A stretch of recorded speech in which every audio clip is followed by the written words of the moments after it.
Isn't that much around? It's not the public stuff. Oh, Amos, if you stay down, it's okay. Okay. Yep. All right. Go ahead and get started. Okay. Let's start by just having you say your name and spell it for us. Okay, Wayne Snyder, Waynesnyder. All right. And today's date is September 4th of 2013. Correct. And we're conducting this interview in Mr. Snyder's home Right. in Richland. So let's start by maybe having you tell me about how you came to Hanford, how you heard about the place, when you came. Okay, well, I was at University of Colorado. I graduated there in 1950 in chemistry. And GE was one of two outfits that interviewed me. And so they were offering a salary of $54 a week. And that beat out the government job in Rifle, Colorado doing oil shale by about $5 a week. So I accepted this, thinking I was going to the General Electric Research Laboratory back in Schenectady, New York, but wound up, oh no, you're going to Hanford, we need people out there. So I got on well, my parents came to my graduation, they put me on the train to Richland, and I got here in the middle of night in Kennewick, and I had only a bus ticket from Pendleton to Kennewick. GE was supposed to pick me up, but they didn't.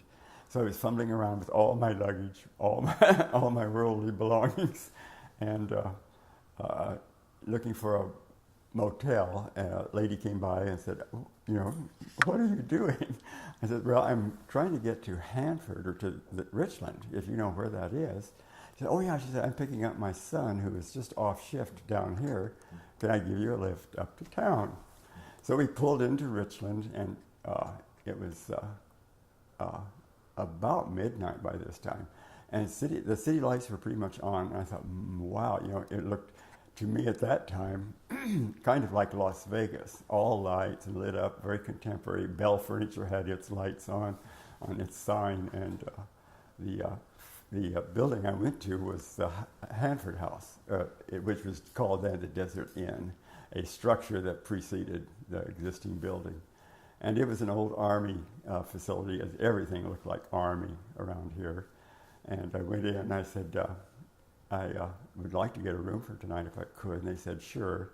I said, first I got to tell you, I have a check for $35. If you could cash that, it would help me to pay for the place. And they said, oh, sure. And so I spent the night and on the second floor, woke up and looked out my window, and it was the most bare, just place without any life or anything except for the big river that I could see flowing by. And I thought, oh God, if I can just earn enough money to get a car, I'll get out of here. But I'm here later, all this time. Excuse me, my voice is cracking on me.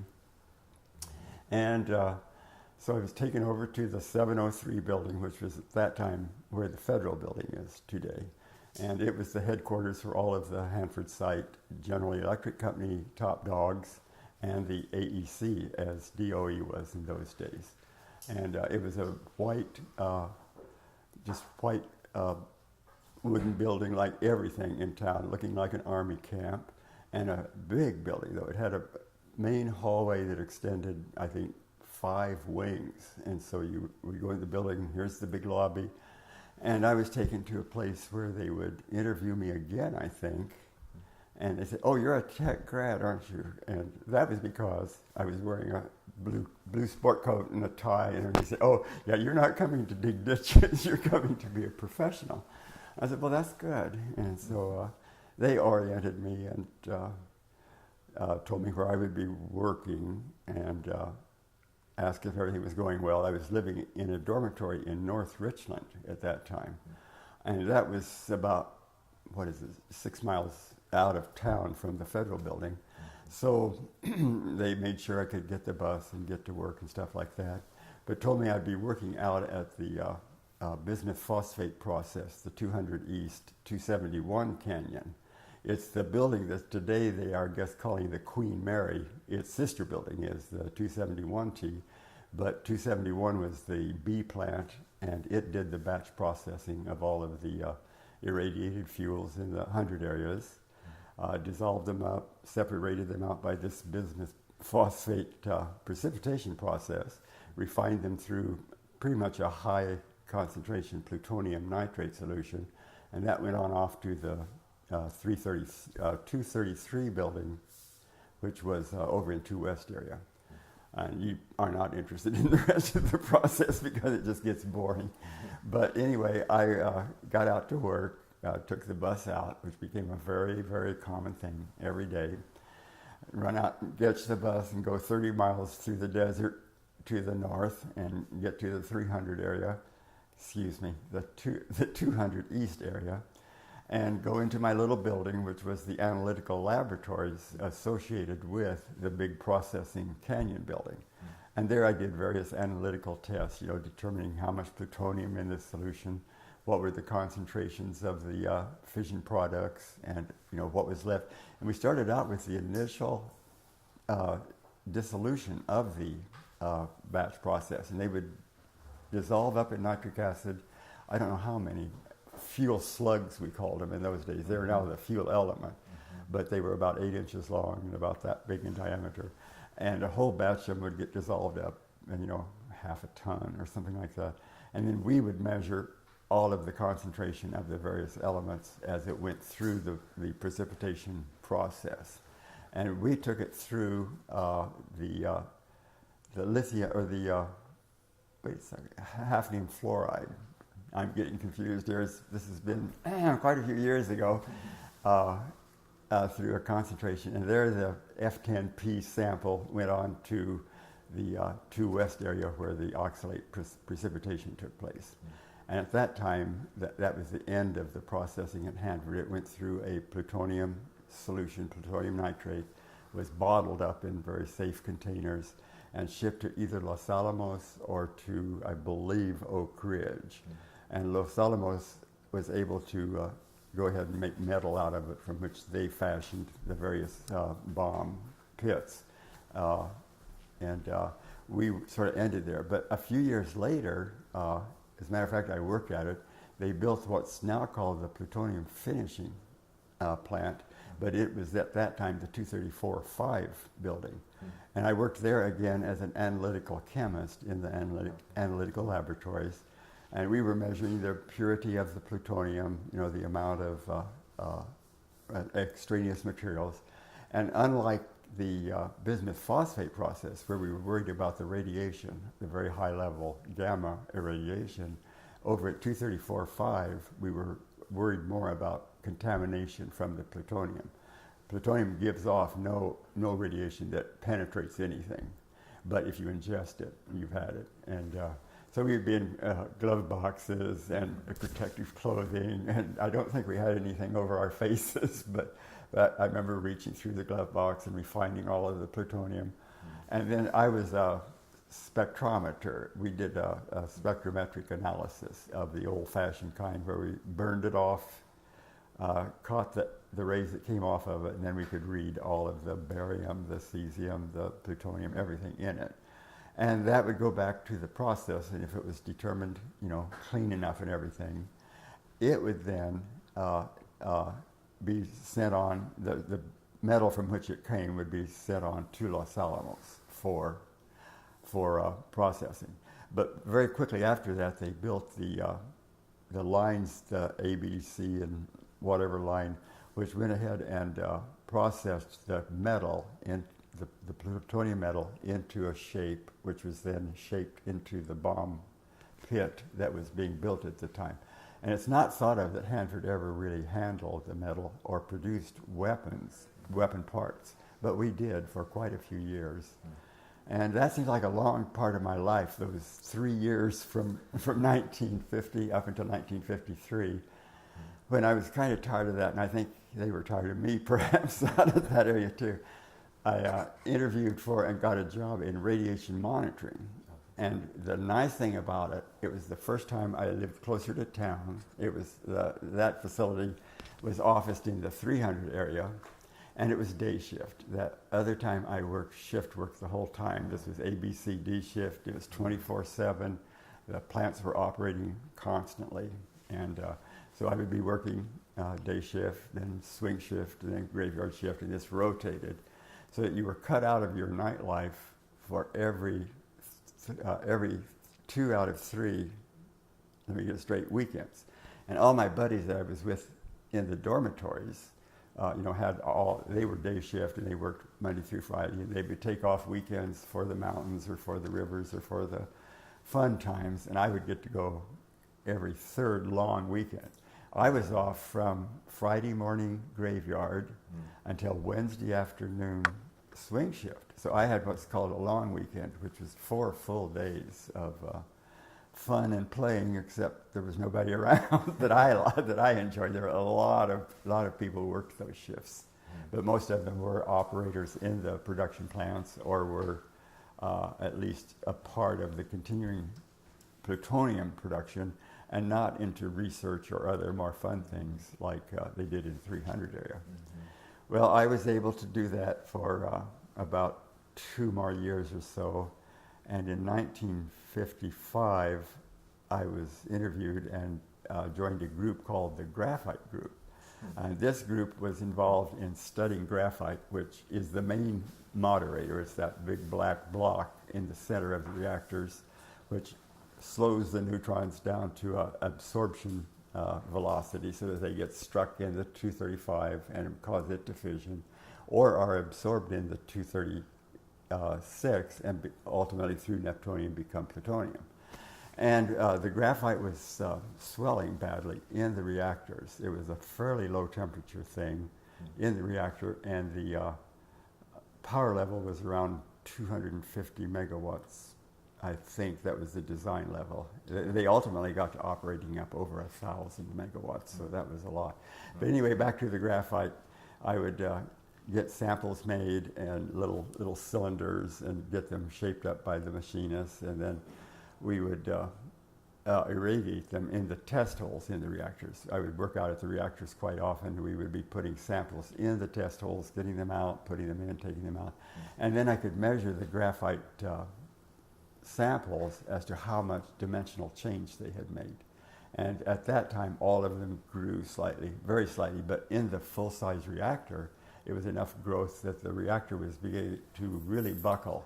It sunk in the middle and grew on the edges, so that the process tubes, which used to go straight through the reactor, began to be a shape that started higher, sunk down in the center, and went out. And they got so bowed that 8-inch slugs or fuel elements would not go through them. When they would charge them in for irradiation or for their first cycle, they would almost not go through those process tubes. The process tubes were aluminum. They were surrounded with water, which cooled them. And the fuel element then did its thing, fissioned and made all this heat and fission products and stuff that we're still trying to get rid of here at Hanford. But that was really fun because it was, it was day shift. It was not doing analytical chemistry. And I was working with more people who, all of the tech grads who did analytical work were really fun. But it got me in with the crowd, like John Fox, as a matter of fact. And it just seemed more like what I was supposed to do with my life, highbrow chemist in a research setting. But with my bachelor's degree, that wasn't the best preparation for highbrow scientific work.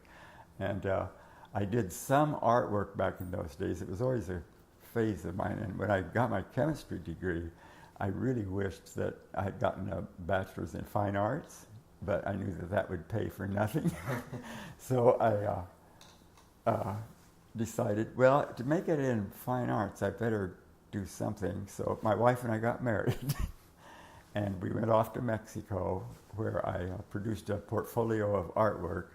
It was good enough to get me into one of the best commercial art centers in the country. It was called the Art Center in Los Angeles, California. And there again, I loved it, but I lasted about, 4 months, I'll say, into the first quarter.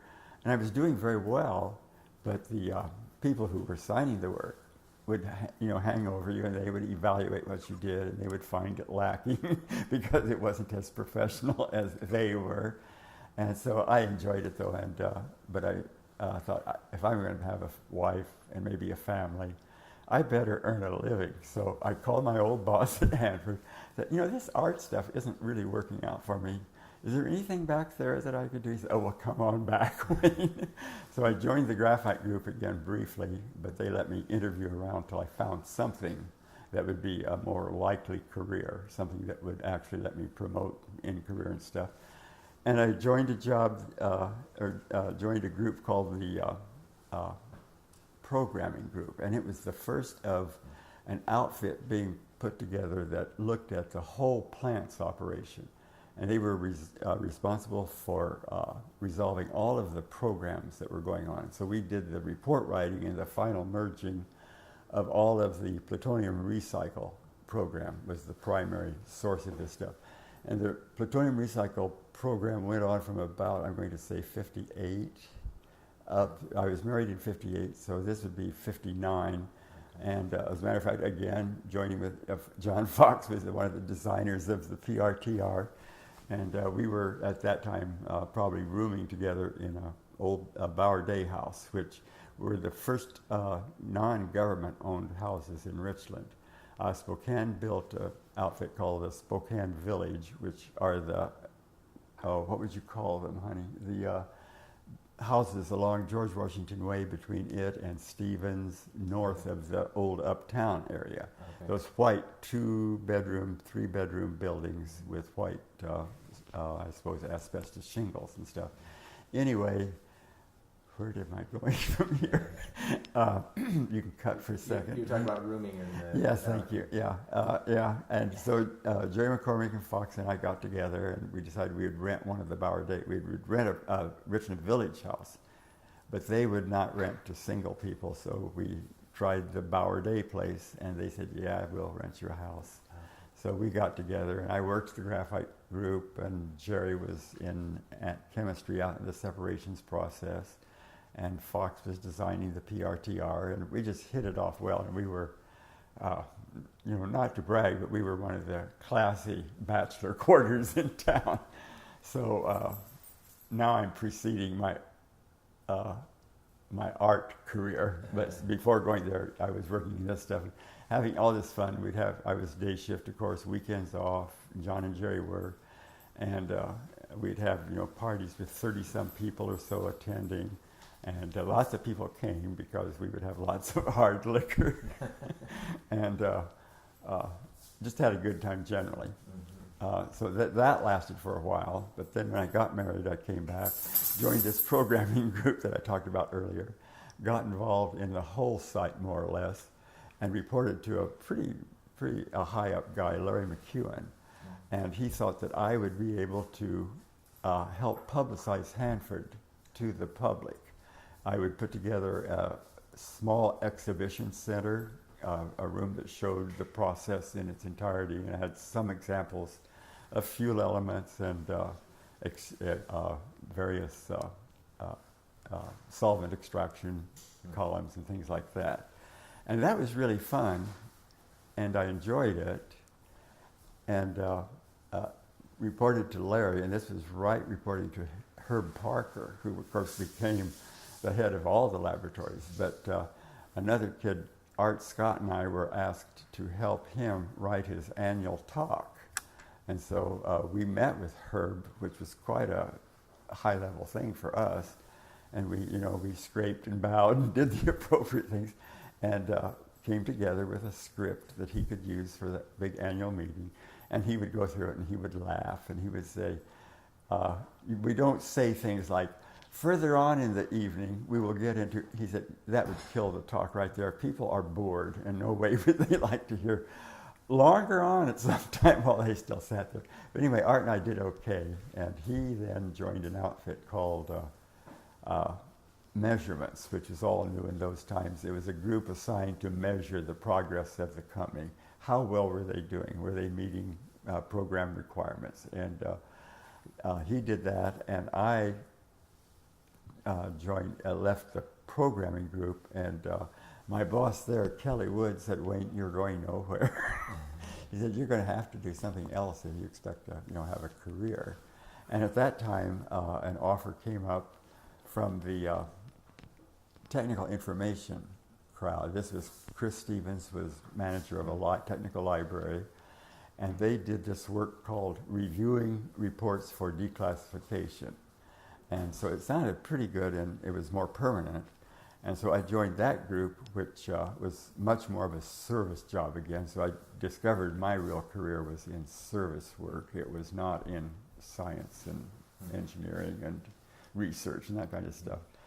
And so got over and I joined Chris Stevenson. This was a group of about 35 people in the technical information group, most of which processed all of the technical reports that were created at Hanford. We had the technical library, which provided all of the technical information from worldwide that scientists and engineers would need. And I reviewed these new technical reports for the appropriate classification. Could they go out unclassified, or should they be confidential, or should they be secret? And everything at Hanford was born secret, unlike the Department of Defense, which wrote stuff and then decided whether it was sensitive. Here, stuff was sensitive, period, before it was reviewed and allowed to be unclassified. So I would review all these reports, as boring as they were, and identify things that would have to be deleted in order for them to be unclassified. And most of them were highly technical reports. They were not about the production programs, or they were not about how much plutonium was produced and things like that. It was about the plutonium recycle program. It was about advanced research in materials. It was about lots of interesting things. And so I sort of acquired a knowledge of things that were going on around the whole site, mainly research. What time frame was this that you joined? Time frame, this would be this was about 1980, I think, when I interviewed with Chris Stevenson and was hired into this technical information group. And that was my career then. I had worked at Hanford for 7 years before going to Arts Center, and I worked for them for a couple more years from 1950, and joined the group in 1960, the programming group. And so this would have been 63, I think, was when I joined Technical Information Group. Yeah. Am I off on dates here badly? I hope not. Anyway, it was kind of boring, but I was the classification officer, did all this reviewing, and gained some awareness of how important the information was that supported a technical outfit like Hanford was, partly research and a lot of production and stuff. And progressed in that far enough to where when Chris Stevenson resigned, other than just being a reviewer of reports for classification, I became a candidate for running the whole thing. So I became manager of technical information section in 1963, and then Battelle Memorial Institute came in and got the contract to run the research parts of Hanford, and the work I was in joined Battelle, and that was, I think, 1965. And things changed a little bit with Battelle. It was a more behavioral kind of a company. GE had been very strict, very much old style corporation, you know, very line management, very much more like normal business. And Battelle came in and they were used to doing contract research. They would have people come in and say, we have this problem in our material studies for zirconium or something. Could you help us solve this problem? So Battelle was used to doing the same kind of research as the Hanford laboratories, but on a much broader scale. More kinds of technology were looked at. And it was a good outfit to work for. And as a matter of fact, I retired from them in 1990. And I had progressed in the technical information work enough that I was really enjoying my job as manager of that outfit. There were about 40 staff members, I would say, who reported to me, primarily women, but a few professional guys in the technical information work that I enjoyed the women too, but the guys, you know, at that time, I shouldn't say this, but were more important than the women, so you tended to associate with guys instead of women in the technical side. And very soon after that, probably 10 years, women really came to the front, of course, in science, and they became bosses around here. But my work had primarily been in a more traditional work through my early career, and then through a whole different kind of work as the manager of technical information, being responsible to provide all of the current ongoing world information in science and technology to the Hanford scientists and engineers for their needs in conducting their programs. So that was a very satisfying thing to do, and it acquainted me even further with all of the kinds of things that were going on at Hanford, but without being responsible for making the reactors operate or making the research programs work and things like that. So that was a good career. And like I said, I was married in 58, went off to Los Angeles, Mexico and Los Angeles, and then came back and spent the rest of my life pretty much in technical information career. And it's been good, yeah. I would go back a little bit. Okay. You said when you first arrived, you lived in the dorm? Yes, yeah, at that time. Can you talk about that a little bit? Where was the dorm? What was Sure. the dorm? Initially, the city of Richmond, of course, all government owned, DuPont had set up, and followed by General Electric Company, setting up dorms for single women who were working on site and dormitories for single men. And the dorms for men were called M1, M1, M2, M3, M4, whatever, and the women's dorms were called W1, W2. And I was in M9 for a short time, and the company decided to set up this dormitory for the single tech grads. And they didn't have an empty men's dorm, so they set aside one of the women's dorms, W21. It was built on what would be the parking lot of Albertson's grocery store right now, down on Lee and Jadwin. And that was where I met Fox and McCormick and all these other guys that I still see occasionally today. But it was a whole different style. It was amazing. How could guys be, shunted off into a supervised dormitory, practically a continuation of your freshman year in college? We had a house mother even who made sure we were behaving, not having women into our rooms and things like that. And today kids would just have they would uprise against this kind of, but all of us were pretty pliable. We were still earning a living. I did get above $52 a week finally, but still, not earning great bucks at that time. So the dormitories, they were $11.50 a month for, and the beds were made daily by maids that came in and helped clean up your rooms a little bit. So How long did you live in the dorm? I lived in the dorm for 2 years, and then it's when I joined the group in the Bauer Day House and became friends with, It's amazing how many people who started then are still alive and still at Richland. And even today, we'll get together with maybe 15 guys who were part of dorm W21, and 3 of which we're really still close friends. And so, I wanted to ask you, what was it like living in Richland in the 1950s? Okay. What was Richland like as a community? It was the government township made people feel very irresponsible about, they would rent a house, but the government owned it. So you didn't have, you paid your rent, $30 a month or whatever, and got the comfort of having all of your fuel delivered weekly, and I think you did pay for groceries and things. But the town had a little bit of a government town, of a company town situation. And people were good. The higher level, it was supposed to be a community that was totally non-status. Workers and top dog managers and presidents would all live in mixed up neighborhoods. You might live next door to a plumber, and there might be an electrical engineer at the next one.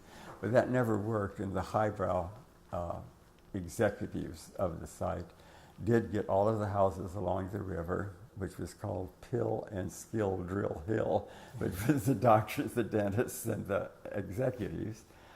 And the rest of the population got nice houses and no problem with it. But again, they were all government owned and everybody rented them. But came 1958, this government town was sold to the occupants. The government got out of being responsible for any landlord responsibilities or any government, any town operation. And it, my dog is barking here. Anyway, it changed. People really owned their own homes. And property was opened up where you could buy property and build your own house. So instead of all this very much alike, 6 or 7 different kinds of houses were built, a large number of them, you now owned them, so you took care of them, but new property was available so that you could build your own house. And that all happened in 1958. The town got a mayor. Fox's first predecessor was a lady named, can't remember it. It was more of a, there was a city council. The city council worked with the General Electric Company and the AEC people to start running our own city. And then in 58, when it was all sold, they literally became the honest government for the town. And they had to set up, company-owned, privately owned, city-owned fire departments, police stations, and all that kind of thing. By that time, private industry had come in and built the large chain grocery stores like Safeway and Albertson and all of those. And the health business had been all company-owned, but the Catholic Medical Center was set up, and it was private again. You went to doctors who were your own. The initial facilities were very primitive. They were just like government military operations. The hospital where all my children were born was just an old clapboard building that could have been on any army fort in the country. But it turned private, and it started building on a enterprise basis more so.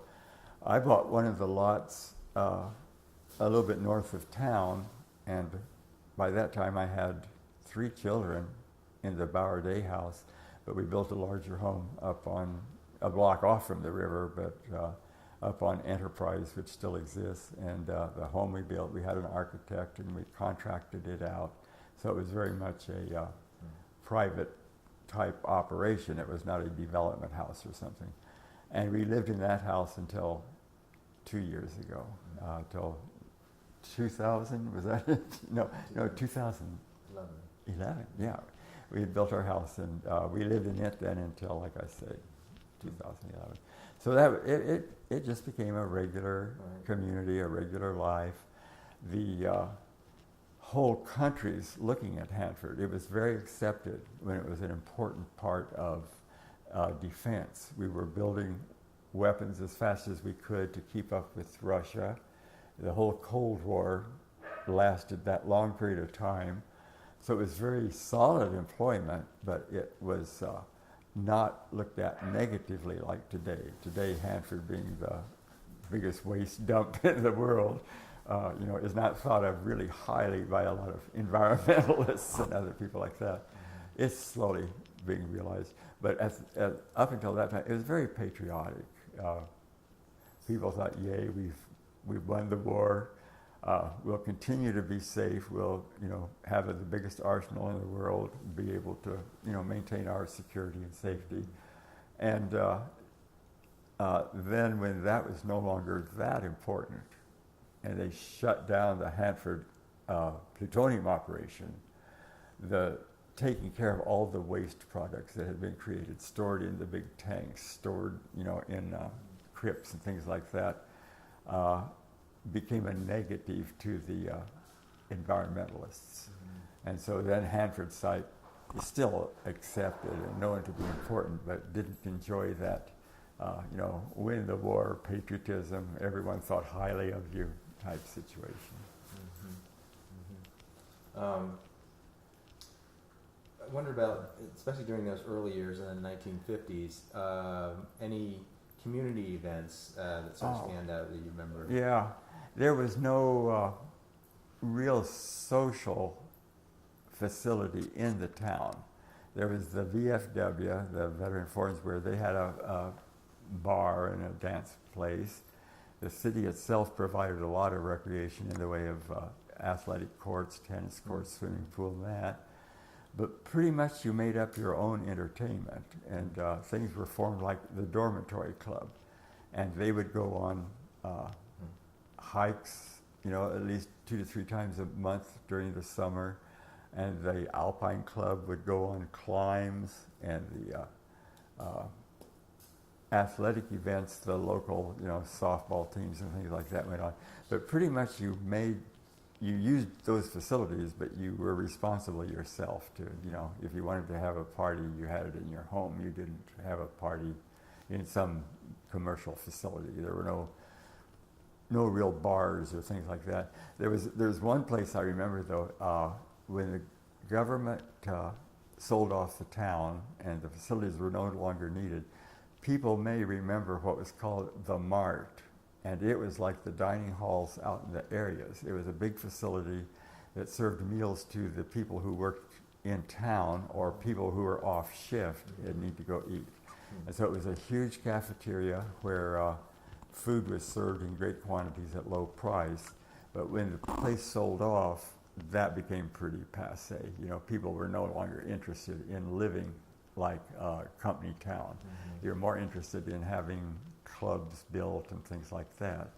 And so early on, this Mart building, which was a eating hall mostly, had in the back end of it a little bar with a guy whose name I forget played a Lowry organ, and those were the most popular thing in the world, with Carmen Miranda and other such names who played them.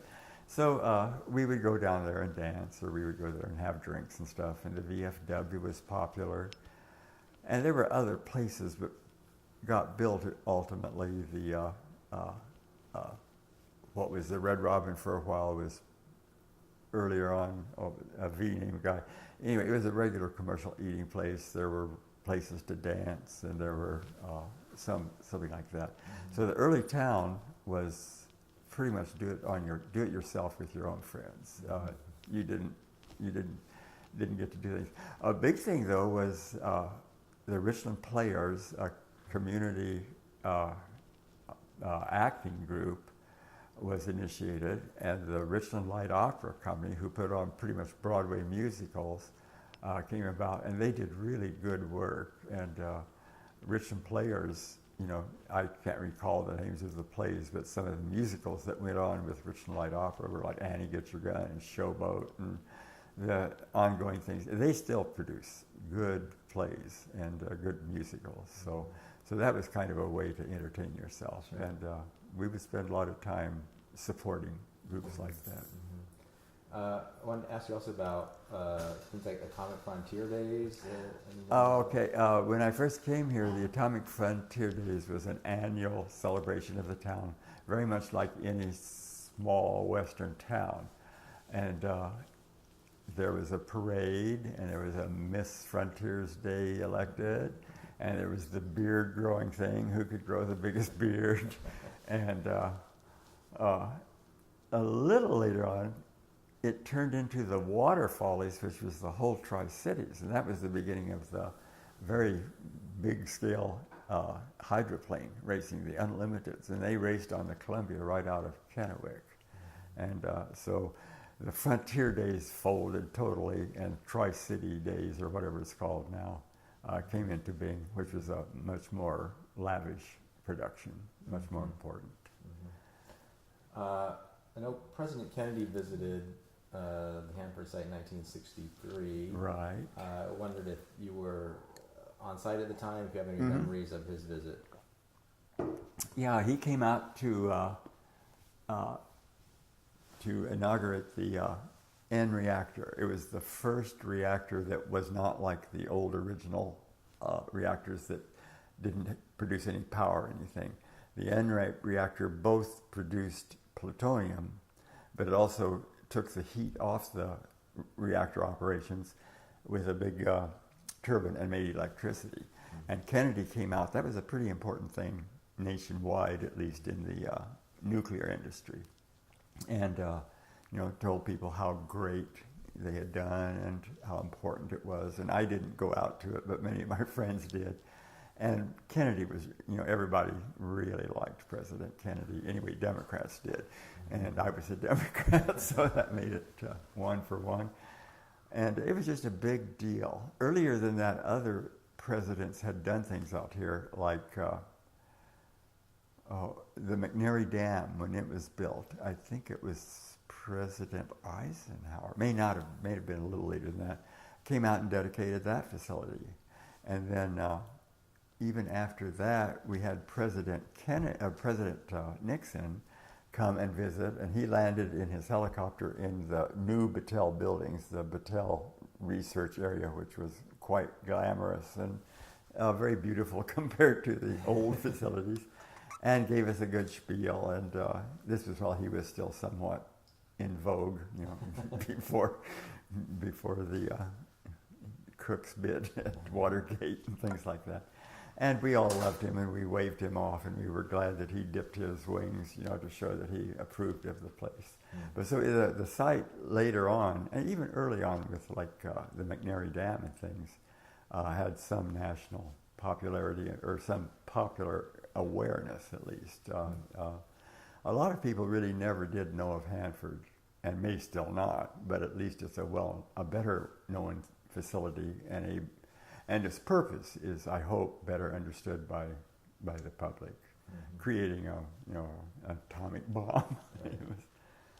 Were there any incidents, events, things that happened during your years working at Hanford that really sort of stand out in your memory? It doesn't pop into mind. That's not a good statement, is it? But it was pretty much an even keel life for me. It just flowed nicely. You worked hard, you earned money, but you were not, you didn't become a national figure, and that was okay. And it gave a whole bunch of us. I think the 50s were considered to be the best generation's support that ever happened. It was just a good time, a good time to live. I'm getting cracked up. I wonder what you would consider the most challenging aspects of working at Hanford, and maybe most rewarding aspects of working there. Of course, rewarding was earning a living. A satisfaction in what you did, your coworkers, the local community. That was a big plus. And no single event that stands out like I won a Nobel Prize or anything like that, but very good. And so that was it's a very plus thing that stands out. Negative, other than some of the, change of the environment, the Cold War ended, thank goodness, and the need for Hanford became less. So there was just some less feeling of being critical to the well-being of the United States. We still feel it's very important, but not as critical as it was in early days. Mm-hmm. You talked a little bit earlier about the Cold War, right, and the importance of being part of that, and the sense of patriotism. And earlier than the Cold War even, the Korean War, and there were still some wars going on, but no atomic, as it was called in those days. No nuclear weapons were required. Right.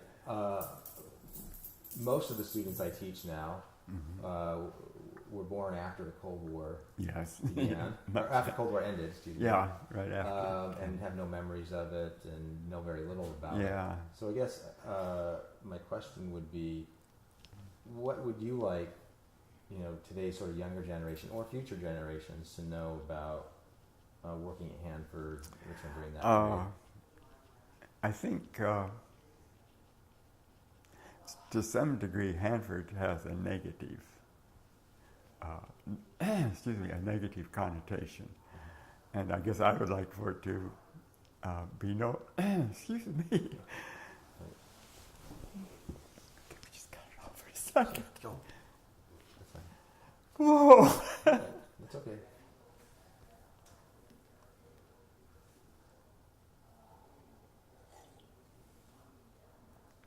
told Peg I might do this.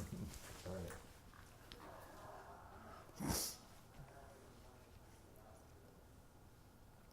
I guess we can go on. Okay, I'll that's fine. compose myself. Sure. Oh, it was, I would like for it to be known that I can't say it. Okay. That's all right. We can skip something else if you want. That's fine. I don't know. Excuse me, I have no idea why this is That's okay. becoming so real. That's all right. Are you leaving, hon? Oh, aren't you going to go to the store? Well, I can't get the car out, so we're just gonna go in a couple of hours. Oh, My okay. car's in That's too. okay. We're gonna go in a couple of hours. What's wrong with the car? What's wrong with the car? We're parked. We're parked on your driveway. Oh, okay. It's But okay. I can move No stuff big if deal. you want. No big deal. Maybe are we about wound up? Do you Yeah, think? yeah. I just yeah. had one or two. Yeah, I was trying to say, the acceptance of Hanford, the need for it, I would like to be known. Mm-hmm.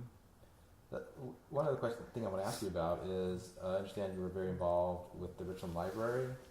Not the Richland Library, no, the technical The technical library library, at okay. Hanford. Okay. It was And that's what you're talking about in terms of the declassification. yes, and the provision of technical information, books, reports, anything right. that provided that. Okay, right. All right.